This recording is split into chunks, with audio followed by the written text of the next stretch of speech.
तो सुश्रुत सूत्र one chapter का नाम व्युत्पत्ति अध्याय। पहली चीज जो आपको पता होनी चाहिए, चैप्टर का नाम क्या है। आपको चरक, वाग्भट, सुश्रुत तीनों में कहा है चैप्टर्स के नाम याद होने चाहिए। फर्स्ट चैप्टर कौन सा है खासकर, है ना। तो वेदोत्पत्ति अध्याय, यहाँ एक श्लोक देख पा रहे हो। अथा तो वेदोत्पत्ति अध्याय व्याख्यास्यामः, पहला ही श्लोक है आपकी बुक्स के अंदर। तो ऐसा ही श्लोक आपने चरक सूत्र एक में भी देखा था। अथा तो दीर्घ जीवित अध्याय व्याख्यास्यामः, ठीक है ना। तो वहां पे भी चक्रपाणि की टीका थी और यहाँ भी चक्रपाणि की टीका है। तो उस टीका में उन्होंने लिखा है कि इस सेंटेंस के अंदर कुल 8 पद है। ये बात आपको याद रखनी है, संस्कृत का पार्ट है तो ज्यादा डिटेल में नहीं जाओगे, बस नंबर याद रखना है। ये जो स्टेटमेंट है, अथा तो व्युत्पत्ति अध्याय व्याख्या से, इसमें कुल कितने पद हैं? तो 8 पद है। ये सब अच्छी तरह जानते हो कि चक्रपाणि ने चरक के ऊपर टीका की है, जो सबसे फेमस टीका है, और सुश्रुत पर भी टीका लिखी है, ठीक है ना। नेक्स्ट चलेंगे। अश्विनी के हाथों में मधु कलश है और धन्वंतरी के हाथों में अमृत कलश। ये सवाल पूछा जाता है। दोनों की इमेज लेने जाओगे कभी दिवाली के आसपास तो पता नहीं चलेगा आपको कौन सी अश्विनी की कौन सी धन्वंतरी की है। तो कह रहे हैं पहचानिए, अश्विनी के हाथों में मधु कलश है और धन्वंतरी, क्योंकि अमृत लेके समुद्र मंथन के समय उत्पन्न हुए थे, तो उनके हाथों में अमृत कलश है। धन्वंतरी के 7 शिष्य हैं। सातों के नाम यहाँ देख पा रहे हो। औपधेनव, औरभ्र, वैतरण, पोषकलावत, करवीर, गोपुरक्षित और सुश्रुत या फिर सुश्रुत भी जिनको हम कहते हैं, या फिर व्रत सुश्रुत। समझ में आ रहा है, सुश्रुत भी कई सारे थे हमने कहा। तो व्रत सुश्रुत जो है, जिनको सुश्रुत करके लिखा हुआ भी है।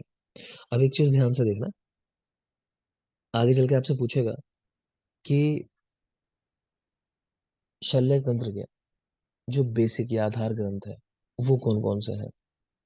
तो कौन से हैं देखो, एक तो ये औपधेनव, एक वैतरण, एक औरभ्र, ठीक है। एक आपको सुश्रुत का नाम भी दिखाई देगा, दिखा देता हूँ लेकिन नहीं होगा, जस्ट नेक्स्ट में ही।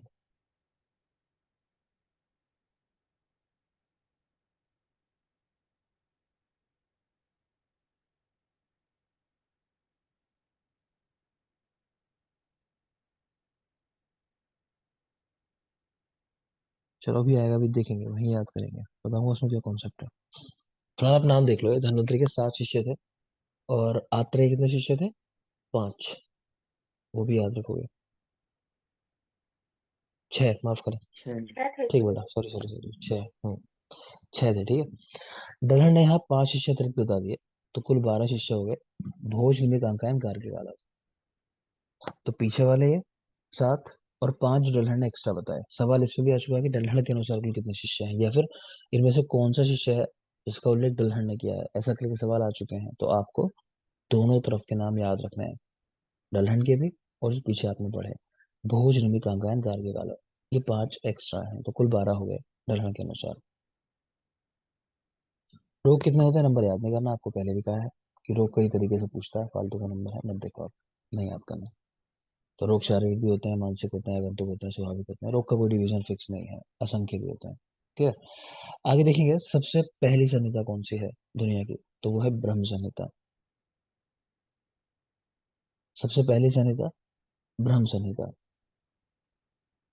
सबसे बड़ी संहिता तो कह रहे हैं शारपाणी संहिता, कि उसमें भी अ, इतने ही जितने अभी पहली संहिता देख लो ब्रह्म संहिता, इसके अंदर 1000 श्लोक हैं। 1000 अध्याय, 1 लाख श्लोक। लिख लो सामने चाहो तो, ब्रह्म संहिता के 1000 अध्याय, 1 लाख श्लोक,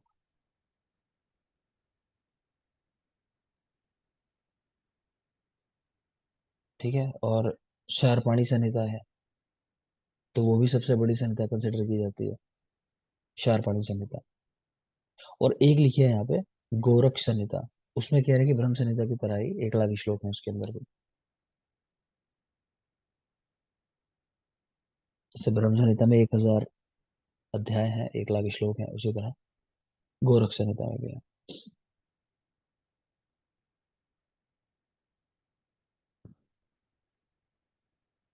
नेक्स्ट देखिए,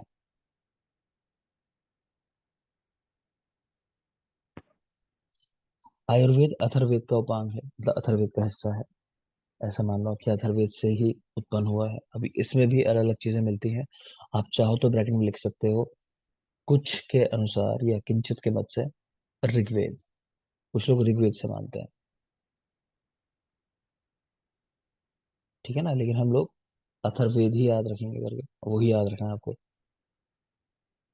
तो आयुर्वेद अथर्ववेद का उपांग है। कल आप लोगों ने लेक्चर किए होंगे ना, इतिहास वाले, स्टार्टिंग के 3 पेज जो है उसके, गाइड गोविंद तारिक, वहां भी आया होगा ये पोर्शन शायद। ये इतिहास के लेक्चर दिए थे कल, कौन से दिए थे? स्टार्टिंग 1 to 80 पेजेस के दिए थे ना। सर इतिहास की सेल होती है। इतिहास के दिए थे कल जो लेक्चर दिए थे। ये यस तो सर, ऐसे इतिहास था। इतिहास था तो इतिहास में तो आया ही होगा ये वाला पोर्शन, कल शुरुआत यही से होती है इतिहास की, तो ये आया होगा ना। ठीक है, चलो बता दो मुझे फिर, मुस्कान, ऋग्वेद का कौन सा वेद है? ऋग्वेद का सामवेद, नहीं, धनुर्वेद। धनुर्वेद। ऐसे सब ध्यान से पढ़ते थे। ठीक है, तो देख लेना, आप लोग डिस्टर्ब मत हो। आप लोग पढ़ाई से दूर नहीं होना है ना। मैं हो जाऊं कभी कभी चलेगा, लेकिन आपको नहीं होना है। आप लोग टच में रहो पूरी तरह। देखो चलो, तो आयुर्वेद अथर्ववेद का उपांग है। 8 अंग हैं इसके।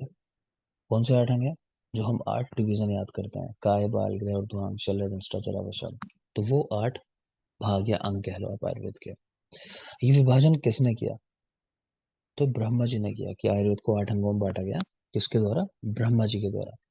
लेकिन वाग्भट में ऐसा मिलता है कि ये डिवीजन जो किया, ये ऋषि जो आए थे बाद में, सारे आचार्य जो आए थे, उनके द्वारा किया हुआ है। तो अग्निवेश आदि इनके द्वारा किया हुआ है।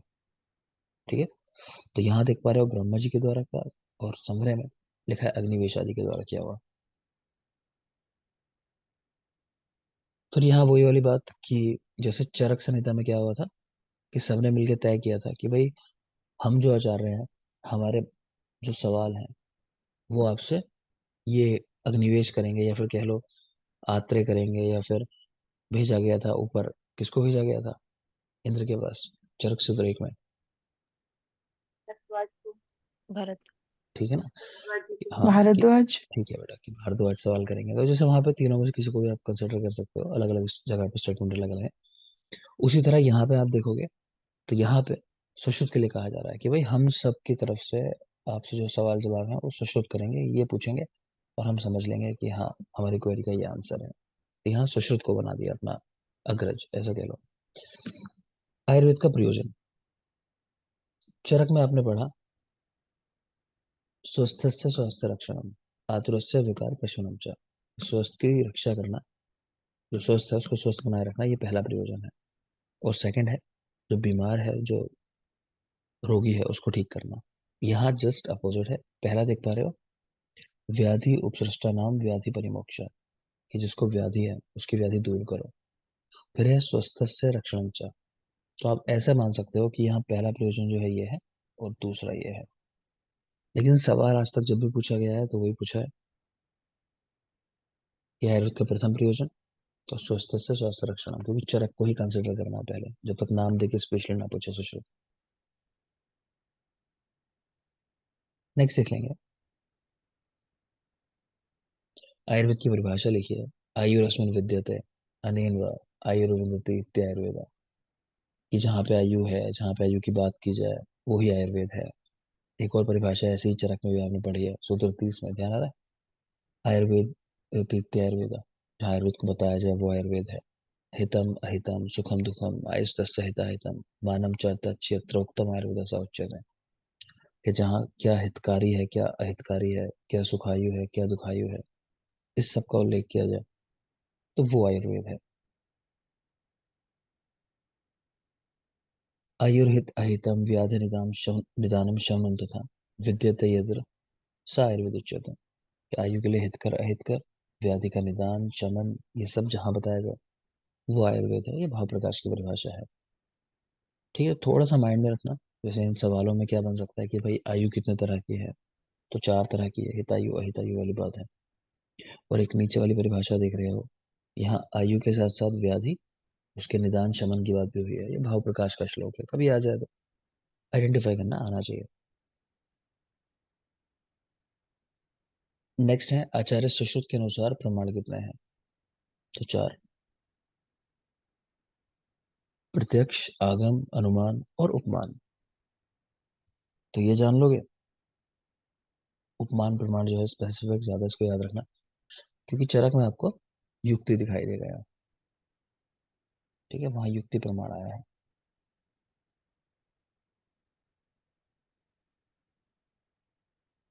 सूरज बेटा, आपके पास ये नोट्स नहीं है, मेरे से नोट्स ले लेना एक चीज तो। और सबको बाकी बता दूं, किसी का छूटा हुआ होगा निदान स्थान, तो इवनिंग बैच में आज से निदान शुरू होगा, बिल्कुल स्टार्टिंग होगी। किसी का छूटा हुआ हो निदान तो वो कवर कर सकता है यहाँ से। तो आज शाम को निदान पढ़ेंगे वहाँ। यहाँ सूत्र स्टार्ट हुआ, वहाँ निदान। दूसरी चीज है, मैं चीजों का रेफरेंस यूज कर रहा हूँ, सूरज जैसे आप पढ़ रहे हो या कोई और भी ऐसा है अगर जो अभी नया शुरू किया जिसने, तो भले ही मैं चरक की बात कर रहा हूँ, आपने नहीं पढ़ा होगा, लेकिन आपका काम क्या है कि जैसे यहाँ पॉइंट आता है, मैंने कहा उपपान चरक में यहाँ पे युक्ति है, तो आप इसको यहीं नोट कर लो जैसे, है ना, कि भाई युक्ति जो है चरक का है। ठीक। और मुश्किल लगेगा शुरू में दो चार क्लास के अंदर, फिर आसान लगने लगेगा। देखो चलो आगे। शल्य तंत्र की प्रधानता, क्यों शल्य तंत्र प्रधान होता है? कह रहे इसमें इतने बड़े बड़े काम किए गए ना जो बाकी जगह नहीं हो सकते, जैसे यज्ञ के कटे सिर का संधान कर दिया। यज्ञ का सिर कट गया था, उसको वापस जोड़ दिया। देव दानव युद्ध के समय उपयोग में आने से, कि इमरजेंसी ट्रीटमेंट था जब देवताओं का राक्षसों का युद्ध था, तो यही काम आया। आशु क्रिया करने वाला, तेजी से काम करने वाला। यंत्र शस्त्रधार अग्नि प्राणी धानात, यहाँ पर यंत्र शस्त्रसार अग्नि इन सब का प्रयोग होता है। और लास्ट में एक बात आ गई, सर्वतंत्र सामान्य आज, कि भाई ऐसा कुछ नहीं है कि यहाँ नहीं बताया गया कुछ, जो बाकी तंत्रों में बताया गया यहाँ भी बताया गया। साथ साथ इतनी सारी अलग चीजें हैं यहाँ पे, कि तेजी से काम करने वाला है, यंत्र शस्त्र अग्नि का प्रयोग होता है, युद्ध में उपयोगी आया, और यज्ञ के कटे सर का संधान किया था इसी शल्य तंत्र की उपयोगिता से। तो इस वजह से शल्य तंत्र को प्रधान माना जाता है। एग्जाम में सवाल आ चुका है यहाँ से, याद रखेंगे। शल्य तंत्र शाश्वत है और वृत्तिकर है, मतलब हमेशा से चला आ रहा है, और प्लस जीविका देने वाला है। मतलब कमा सकते हो, ये कहना चाह रहे हैं, लाइफ चला सकते हो इसके आधार पर। नेक्स्ट देखेंगे आयुर्वेद का अवतरण। तो ब्रह्मा उवाच तः प्रजापति तदाश्विनो, अश्विनी से इंद्र, इंद्र ने मया तो ही प्रदय, मतलब मुझे और आगे हमने लोगों को इस तरह ज्ञान दिया। तो आपको पहले याद है कि ब्रह्मा, प्रजापति, सहस्राक्ष यानी अश्विन, माफ करें, ब्रह्मा स्मृत आयुष वेदम प्रजापति जगत अश्विन तो सहस्राक्षम। क्रम याद है ना? ब्रह्मा, ब्रह्मा जी ने क्या किया था आयुर्वेद का, बोलो, कैसे लाया था आयुर्वेद को इस दुनिया के अंदर? स्मरण किया। स्मरण, स्मरण। स्मरण। ब्रह्मा जी के बाद तब प्रजापति, उसके बाद अश्विनी, प्रजापति, भरत, फिर उसके बाद इंद्र हैं या अश्विनी कुमार है पहले? ब्रह्मा स्मृत आयुषो भेजम प्रजापति जिगरत सो अश्विनो, पहले अश्विनो है। ठीक है, उन्होंने इसको दिया अश्विनी के बाद इंद्र को। इंद्र, और इंद्र से, फिर भरद्वाज वहां पे है, यहाँ पे ठीक है ना, धन्वंतरि। तो वहां भारद्वाज है, और यहाँ कह रहे हैं कि मुझे और अन्य को, तो यहाँ मुझे कौन हो गए, मतलब धन्वंतरी हो गए। ठीक है ना, तो उनको या बाकी को ज्ञान मिला, इस तरह की बात है। तो याद रखोगे, क्रम वही है, मतलब कुछ अलग याद नहीं करना, कुल मिला के बात ये है, बस एक बात ध्यान रखनी है कि चरक सूत्र एक और चरक चिकित्सा 1/4 वहां पे डिफरेंस आया है, वो अपना भारद्वाज का डिफरेंस आया है, तो वो आपको याद रखना है। बाकी सवाल इस पे आता नहीं, क्योंकि एक ही बात है। बुक में देखना चाहो तो श्लोक नंबर 28 है। आगे चले। आदिदेव, ये भगवान धन्वंतरी के लिए शब्द आया है, आदिदेव, धन्वंतरी। सुश्रुत संहिता में 5 वर्ष का एक युग कहा गया। एक युग कितने टाइम का है? 5 वर्ष का है। तो अपना एक युग में कंप्लीट होता है। वो पूछे कि डिग्री कितनी बड़ी है तुम्हारी, अरे युगो लग गए तुमको, नहीं पता। हाँ, 5.5 साल तो हो जाते हैं। तो लोको ही द्विविधा, अच्छा इसके ऊपर एक और लाइन है, अस्मिन शास्त्रे पंच महाभूत शरीर समवाय पुरुष इति उच्यते। तो याद रखोगे, चिकित्सा पुरुष की परिभाषा होती है कि 6 धातुओं से मिलकर बनता है पंच महाभूत और शरीर यानी आत्मा। आज थोड़ा मैं भी कंफ्यूज हो रहा हूँ पढ़ाते हुए, क्योंकि भाई नाइट में लेट लौटा था, और अभी पहाड़ों में ही हूँ, दिमाग थोड़ा सा घूम रहा है, पूरी तरह एडजस्ट नहीं हुआ है। तो अस्मिन् शास्त्रे पंचमहाभूत शरीर समवाय पुरुष इति उच्यते। तो पंचमहाभूत और शरीर आत्मा, इनसे मिला के ये चिकित्सा पुरुष बनता है। लोको ही द्विविधा, लोक के दो प्रकार है, डिवीजन है, स्थावर जंगम और आग्नेय सौम्य। दोनों याद रखना, इजी है, कुछ रटने जैसी चीज है नहीं। नेक्स्ट है बेटा चतुर्विध भूतग्राम। तो जो जांगम द्रव्य है, उत्पत्ति के आधार पे चार तरह के हैं, स्वेदज, जरायुज, अंडज, उद्भिज। ये कहाँ कहाँ से उत्पन्न होते हैं ना, स्वेद से, जरायु से, प्लेसेंटा से उत्पन्न होने वाले, अंडे से उत्पन्न होने वाले और जमीन फाड़ कर उत्पन्न होने वाले। तो इन चारों को मिला के कहा जाता है चतुर्विध भूतग्राम। ये स्पेशली याद रखना, किसने उल्लेख किया है चतुर्विध भूतग्राम का, तो सुश्रुत ने किया है, ये चार होता है। इनके सामने एग्जाम्पल भी लिखे हुआ है। इस स्वेदज के अंदर कृमि, कीट, पिपीलिका, पिपीलिका यानी चींटियां, तो ये सब हो जाते हैं। जरायु जो प्लेसेंटा से उत्पन्न होता है, तो पशु है उसमें, मनुष्य हो गए, व्याल आदि जानवर हो गए। अंडज के अंदर खग, सर्प आदि जो एग से निकलता है। उद्भिज तो इंद्रगोप और मंडूक, जमीन फाड़ कर निकलने वाले इंद्रगोप और मंडूक। देख लेंगे एक बार, उदाहरण नहीं पूछे जाते, बस चतुर्विध भूतग्राम नाम याद होने चाहिए। तद दुख संयोगा व्याधि इत्युच्यन्ते, कि दुख का संयोग होना ही व्याधि कहलाता है। तद दुख संयोगा व्याधि इत्युच्यन्ते। आहार प्राणियों का प्राण है, सूत्र सूत्र एक में कहा गया इस चैप्टर के अंदर। प्लस आपको याद है चरक सूत्र 27 में अपने कई श्लोक पढ़े थे, कौन सा था, अन्नम विधावती वाला श्लोक देखा था वही, है ना। र- रक्त को भी कहा गया है, वो ठीक है, प्राण तो कई चीजों के लिए आया है। हमने एक ट्रिक देखी थी आरव करके, आहार के लिए, रक्त के लिए, वायु के लिए, सबके लिए आया है कि प्राण होता है। ठीक है, 27 वाला वो श्लोक जो है थोड़ा सा वो माइंड में रखना। 27 में भी था, एक 28 में फिर आपसे बताया था कि वहां भी एक श्लोक है ऐसे ही, अन्न के लिए।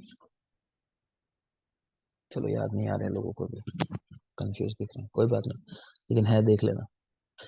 ठीक है, नेक्स्ट चलोगे, आगे है बेटा निग्रह हेतु। तो निग्रह हेतु चार चीजें हैं ये, संशोधन, संशमन, आहार और आचार। देखो वैसे तो विहार भी लिख सकते हैं, लेकिन आप ठीक कर लेना यार। तो आहार की जगह, आप माफ करें, विहार की जगह, विहार जो है इसको करेक्ट करेक्ट कर लोगे आप, आचार कर लोगे, आचार।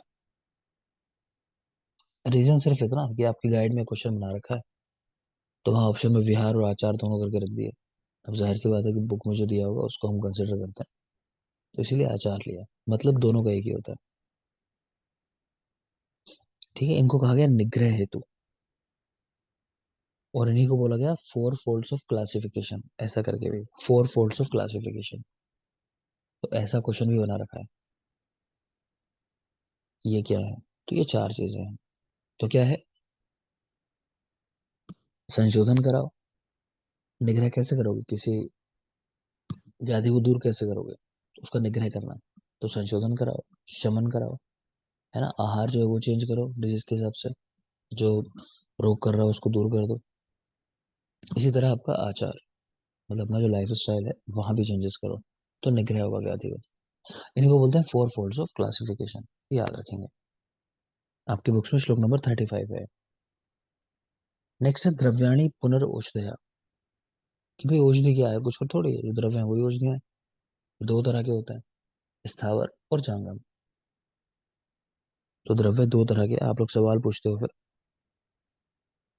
कि सर कौन कौन से प्रकार के, तो ये रहे स्थावर और जंगम, है ना। यहाँ पर औषधियों के भेद कह लो, चाहे इनको द्रव्य के भेद कह लो आप, दोनों एक ही चीज होती है, द्रव्याणी पुनर्औषधया। नेक्स्ट चलिए, जांगम द्रव्य चार प्रकार के देखे, यहाँ देख रहे हो। स्थावर द्रव्य ये भी चार तरह के होते हैं, कौन कौन से, वानस्पत्य, वृक्ष, विरुद्ध और औषध। वनस्पति के बारे में कह रहे हैं, आप पुष्पा फल बनते हो, सिर्फ फल होते हैं। तो हमने पढ़ा था वनस्पति, इसी को वनस्पति कहते हैं, वनस्पति में सिर्फ फल लगता है। तो आप पुष्पा फल बनते हो। वृक्ष, तो जो वानस्पत्य थे, याद रखना, वो वनस्पतियों करके लिखा है, उसको वनस्पति कहते हैं। कि वानस्पत्य मत समझना, वानस्पत्य ये वाला है वृक्ष जिसको कहा गया। ये क्या होता है? पुष्प फल बनते हो, पुष्प फल दोनों आते हैं।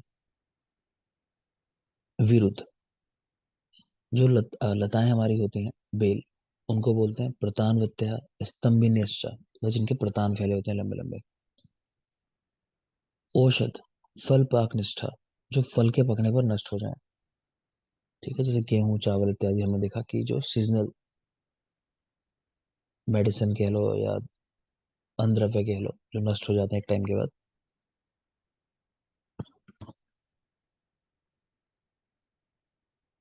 जिनको नहीं पता वो यहाँ लिख सकते हैं ब्रैकेट में, वनस्पति के ब्रैकेट में लिख लो वनस्पति, और वृक्ष के ब्रैकेट में लिख लो वानस्पति। ऐसा वनस्पति है, माफ करें, वनस्पति और वनस्पति, ये कंफ्यूज ना हुआ।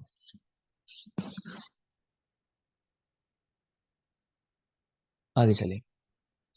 शारीरिक व्याधियों के प्रकोप और प्रशमन में चतुर्विध वर्ग कारण है। शारीरिक व्याधियों के प्रकोप और प्रशमन में चतुर्विध वर्ग कारण है। ठीक है, यहाँ नाम लिखा है चतुर्विध वर्ग का, क्या क्या चीजें होती हैं। स्थावर, जांगम, पार्थिव और कालकृत, ये चारों चीजें कारण है व्याधियों के प्रकोप में भी प्रशमन में भी। स्थावर, जांगम, पार्थिव और कालकृत समय के साथ उत्पन्न हुई। श्लोक नंबर 44 है आपके बुक्स के अंदर। आगे एक और देखेंगे हम चतुर्विध वर्ग, फिलहाल तो इसको याद रखो। ठीक है, नेक्स्ट है मानस व्याधियों की चिकित्सा क्या होती है, मानसिक रोग जो होते हैं। सुश्रुत ने कहा शब्द आदि ईस्ट वर्ग है, कि ऐसे शब्द आदि जो हैं, जो ईस्ट हो, जो व्यक्ति चाहता हो चीजें, ठीक है, अगर वो मिल जाए उसको तो ठीक हो जाता है। सुश्रुत शब्द आदि ईस्ट वर्ग है। चरक ने मानसो ज्ञान विज्ञान धैर्य स्मृति समाधि में। तो चरक और वाग्भट के श्लोक को हम ऐसे डिफरेंशिएट करते हैं कि चरक के श्लोक में ज्ञान विज्ञान दोनों शब्द आए हैं और वाग्भट के श्लोक में सिर्फ विज्ञान शब्द आया है। यहाँ देख पा रहे हो वाग्भट का श्लोक भी लिखा है, धी धैर्य आत्मादि विज्ञानम, यहाँ सिर्फ विज्ञान की बात है, मतलब ऐसा मनो दोषों संपरम। और चाणक्य में है मानसो ज्ञान विज्ञानम धैर्य स्मृति समाधि में। एक और श्लोक लिखा है चरक का, ये भी एग्जाम में पूछ चुके हैं। मानसो प्रतिभजम त्रिवर्गस्य अन्वेक्षणम तद्विद सेवा विज्ञानम आत्मादीनाम च सर्वशः, कि मानस रोगों की चिकित्सा है त्रिवर्ग का अन्वेक्षण किया गया। ठीक है, त्रिवर्ग से अन्वेक्षणम, धर्म अर्थ काम, उनके बारे में बताया गया। उसी प्रकार सब कुछ करना है, लाइफ स्टाइल हो चाहे खाना पीना हो मेडिसिन हो। और विज्ञानम आत्मादीनाम च सर्वशः, और आत्मा आदि का ज्ञान कराना।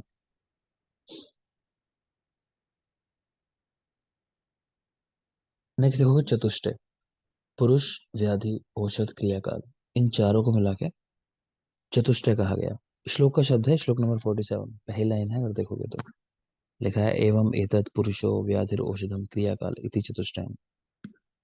ठीक है, तो पुरुष, व्याधि, औषध और क्रियाकाल, इन चारों को मिला के चतुष्टय कहा गया, ये ध्यान रखेंगे। तो चैप्टर के अंदर ऐसे दो तीन डिवीजन देखे। एक आपने देखा चतुर्विध वर्ग, अभी जस्ट जो पीछे देखा आपने स्थावर, जांगम, पार्थिव, कालकृत, चतुर्विध वर्ग। वर्ड पे जाना, अगर पूछे चतुष्टय क्या है, तो चतुष्टय में पुरुष, व्याधि, औषध और क्रियाकाल। की पुरुष को व्याधि होती है, उसकी औषध करते हो कब करते हो, क्रियाकाल पे, टाइम आने पे। ऐसे याद रख सकते हो, पुरुष, व्याधि, औषध, क्रियाकाल। पीछे एक चतुर्विध भूतग्राम देखा आपने, स्थावर, जांगम, जो डिवीजन पढ़े थे, फिर जांगम वाले के चार, तो उसको बोलते हैं चतुर्विध भूतग्राम। और एक देखा आपने four folds of classification, four folds of classification या निग्रह हेतु भी जिनको कहा गया। तो संशोधन, संशमन, आहार और आचार, वो चार थे। आगे देखिए, व्याधि ग्रहणात वात पित्त कफ शोणित सन्निपात वैषम्य निमित्त। बस यही एक जरूरी बात आ जाती है कि रक्त को किस आचार्य ने चतुर्थ दोष स्वीकार किया। वैसे क्लियर का डिफरेंस नहीं है, लेकिन फिर भी लिखा हुआ है कि व्याधि जो होती है वो कफ पित्त कफ और शोणित, वात पित्त कफ और शोणित, इनकी वजह से होती है, इनके सन्निपात से, सबके मिल जाने से, या फिर, ठीक है, या फिर इनके कह रहे मेनली विषम में होता है, उससे रोग होता है। आप ये ध्यान रखोगे किस आचार्य ने रक्त को चतुर्थ दोष के रूप में स्वीकार किया, शोणित को? तो आचार्य सुश्रुत। और किस आचार्य ने 10 रक्त नानात्मक व्याधियों को उल्लेख किया? तो वो है शारंगधर। दोनों बातें पता होनी चाहिए। ठीक है। सुश्रुत 5 स्थान और 120 अध्याय इन्होंने दिए हैं यहाँ पे, अगर आप कंसिडर करो। उत्तर तंत्र अलग है, उसके 66 अध्याय हैं। ठीक है, तो टोटल मतलब 6 स्थान हो जाते हैं देखा जाए तो, और 186 अध्याय हो गए उस तरह अगर देखा जाए तो। स्वयंभुवा प्रोक्तमिदं सनातनम पठेद भी या काशीपति प्रकाशितम। लास्ट श्लोक है, कह रहे हैं कि ब्रह्मदेव से कहे हुए और काशी के राजा धनवंतरि से प्रकाशित इस सनातन आयुर्वेद शास्त्र को जो पढ़ेगा, वह मनुष्य पृथ्वी पर राजाओं के द्वारा पूजित होकर मरने पर इंद्रलोक को जाएगा। ऐसा करके श्लोक है। ठीक है, तो यहाँ खुद ही कह रहे हैं कि काशी के राजा जो थे उनसे मैंने पढ़ा है। आपको बता रहा था ना मैं कि वो जो धनवंतरी हैं जो समुद्र मंथन से उत्पन्न हुए थे, उनसे नहीं सीखा डायरेक्टली। यहाँ काशीपति की बात है, उनका नाम भी धनवंतरी था। ठीक है, तो देख लेते हैं किसको याद है। एक दो चीज शायद कल उस लेक्चर में आई होंगी, नहीं तो आप लोगों ने तो पहले भी पढ़ा है इतिहास। रोहित, सर। दिवोदास की बुक का नाम क्या है? दिवोदास ने कौन सी रचना की है?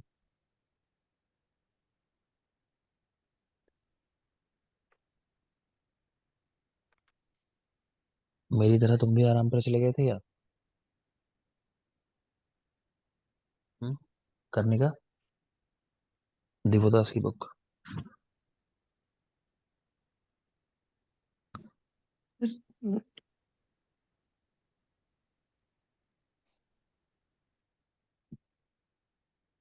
हिमानी,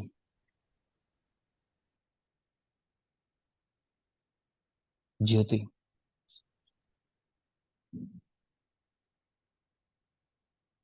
अब जिस आद चिकित्सा दर्पण। बहुत से बेटा, चिकित्सा दर्पण। ठीक है, तो चिकित्सा दर्पण है। काशीराज की कौन सी है? मुस्कान। सर उनके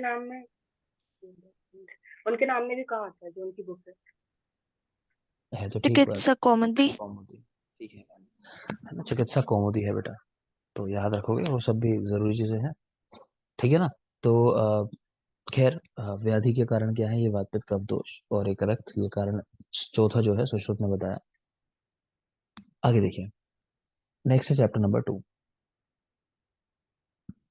बेटा, जिन लोगों ने कभी पढ़ा ना हो सूत्र स्थान, है ना, या फिर जो लोगों ने अभी शुरुआत की है, तो उनके लिए बोल रहा हूँ, मुश्किल लगेगा आसान लगेगा, लेकिन पहली चीज यही होती है कि जैसा भी लग रहा है आपको, आसान या मुश्किल, पहले कंपटीशन में आना होता है, औरों के साथ आना होता है। तो चैप्टर 1 पढ़ा गया, फर्क नहीं पड़ता आपको इस बार कितना समझ में आया होगा पहली बार पढ़ते हुए, कितना नहीं आया होगा, कितना रिलेट कर पा रहे हो, कितना नहीं कर पा रहे हो, लेकिन कल याद होना चाहिए। ठीक है, अपने लेवल से मेहनत करनी है। स्टार्टिंग में थोड़ी सी मेहनत लग सकती है, ठीक, लेकिन फिर आसान हो जाएगा। और सुश्रुत ऐसी चीज है, ये एक बार पढ़ लिया ना, तो जैसे चरक में हर बार मेहनत करनी पड़ती है। चरक में डर लगता है कि अरे फिर भूल गए, ऐसा हो गया, सब कुछ निकल गया। लेकिन सुश्रुत पढ़ने के बाद आपके साथ ऐसा नहीं होगा। सूत्र स्थान के बाद ये याद रह जाता है, इसके क्वेश्चन निकलते रहेंगे हर बार। हाँ, इसका जो चालाक्य वाला पोर्शन है वो इस तरह का है कि वहाँ नंबरिंग बार बार देखनी पड़ेगी, लेकिन सूत्र स्थान बहुत ईजी है, मेरी गारंटी है। एक बार अच्छे से पढ़ लिया, याद रह जाएगा। ऐसे निदान है, पढ़ते टाइम बहुत टफ लगेगा। जब निदान पढ़ेंगे वहाँ आपको नंबर याद करने पड़ेंगे अगेन, काफी सारे, किस रोग के इतने भेद हैं, ये डिवीजन है, सब मैच होने लगेंगे। लेकिन क्वेश्चन जब लगाने बैठोगे समझ में आएगा, अगर आपने अच्छे से पढ़ा होगा। क्वेश्चन कहीं नहीं रुकता है, निदान के क्वेश्चन सारे निकलते रहेंगे अगर आपने पढ़ लिया अच्छे से। ठीक है ना, तो इसलिए अच्छे से पढ़ो इनको, मेहनत करते चलो साथ में। जितना पढ़े याद होना चाहिए। अभी टाइम लग रहा है, अगले 3 या 4 दिन में शायद आप देखोगे हम बहुत जल्दी चैप्टर नंबर 26-27 तक पहुंच जाए। ठीक है, तो इसमें मुझे टाइम नहीं लगेगा पढ़ाने में। तो मैं दोनों दोनों लेक्चर पढ़ाने के ही लूंगा अभी अगले कुछ दिन, क्योंकि मुझे कवर करना है, और छुट्टियां जो हुई हैं पीछे 3-4, थोड़ा सा कंपनसेट करना है। ठीक। अगली जरूरी चीज बता रहा हूँ, जिसके पास लेक्चर नहीं है, जो आपको याद करने को दिए थे, तो बेटा ग्रुप में या तो कोई एक बार दोबारा उनको रिपोस्ट कर देना। ठीक है, वरना मुझे याद दिला देना, मैं आपको कर दूंगा। और भी किसी ने अगर पिछले 3-4-5 दिनों में जब से डिस्टर्ब रही क्लास। किसी को कुछ चाहिए था, कोई किसी ने कोई नोट्स मांगे हो, कुछ मांगा हो, तो एक बार डाल देना फिर से, तो मैं कर दूंगा। कोई टेस्ट ना दे पाया हो तो मुझे आज बता देना। ठीक है, आज मैं भी छुट्टी पे ही हूँ, छुट्टी है आज क्योंकि। तो अभी क्लास के बाद जस्ट मुझे अपनी जो भी क्वेरी हो डाल देना, पर्सनल डाल देना मुझे व्हाट्सएप मेरे। क्लियर? तो मैं उनको कर दूंगा। फिलहाल अभी आगे देखते हैं, चैप्टर नंबर 2 को देखेंगे। चैप्टर 2 है शिष्योपनयनी अध्याय। तो स्टूडेंट को तैयार करना है पढ़ने के लिए। देखें क्या क्या है। तो शिष्य पहले बताया कि ब्राह्मण, क्षत्रिय, वैश्य प्लस शूद्र भी। ठीक है। और क्लेश सहज। तो ये क्षमता होनी चाहिए क्लेश को सहन करने की शिष्य के अंदर। अगर वो क्लेश नहीं सहन कर सकता, जो कोई भी हो, तो नहीं, फिर पढ़ाई आपके लिए टीचर डांटेगा भी, पढ़ने को भी कहेगा। और ये क्लेश ही है। इससे बड़ा क्लेश क्या है कि सुबह 5 बजे उठना। तो ये क्लेश है।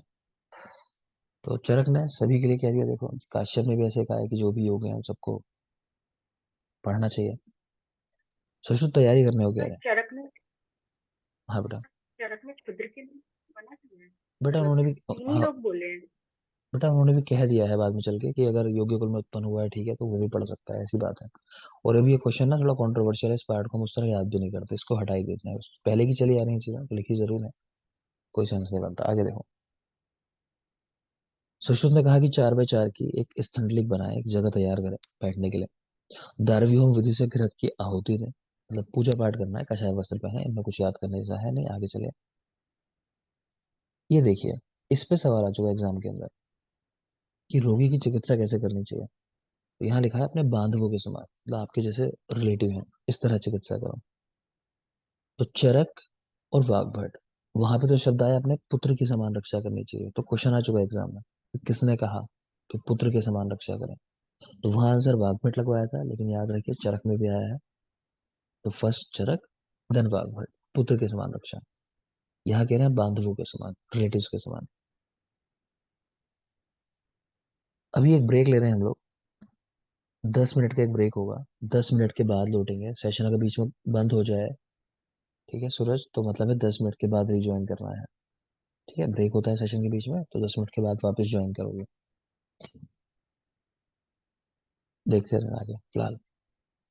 तो बांधवों के समान रक्षा करें, व्याध, शकुनिक, पतित, पापकारी, इनकी चिकित्सा ना करें। है ना, कोई अगर व्याध है, शाकुनी है, पतित है, अपने मार्ग से भ्रष्ट है, पाप करने वाला है, तो ऐसे लोगों की चिकित्सा नहीं करनी, मना कर रहे हैं। प्लस कृष्ण पक्ष की अष्टमी, चतुर्दशी, अमावस्या आदि में अध्ययन ना करें। मतलब जो स्पेसिफिक डेट्स होती हैं, है ना, जैसे कोई त्योहार होता है किसी दिन, या सूर्य ग्रहण, चंद्र ग्रहण, ऐसी चीजों में उस समय कहना नहीं करनी है, स्टडीज बंद कर देनी है। और नेक्स्ट है शोर कर्म। चरक वाकड़ ने कहा पक्ष में 3 बार करो, मतलब शेव बनाना, नेल कट करना, ये सब चीजें जो है 15 दिन में 3 बार करनी चाहिए चरक वाकभट के अनुसार। इसको बोलते हैं शोर कर्म। 15 दिन में 3 बार। फिलहाल एक ब्रेक ले रहे हैं, 10 मिनट, वापस कंटिन्यू करेंगे यहीं से। Thank you.